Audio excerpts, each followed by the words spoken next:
Nah, karena oksigen di otaknya waktu dia tidur itu kadang-kadang nggak tercukupi. Dan efeknya tuh memang seburuk itu ya. Dia tuh kalau efek ngoro itu kalau tiap pagi kelihatan lemas terus. Nah, karena oksigen di otaknya waktu dia tidur itu kadang-kadang nggak tercukupi. Kan napasnya tidak adekuat ya.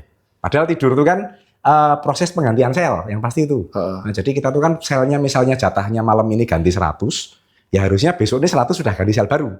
Nah, dengan dia tidak adekuat, tidurnya nanti dia nggak mencapai tidur yang dalam, REM sleep-nya nggak sesuai. Nanti mungkin yang terganti cuma 8. Nah, kalau itu terulang kembali, nanti kan kita ngutang terus. Oh, sleep debt jadi ya.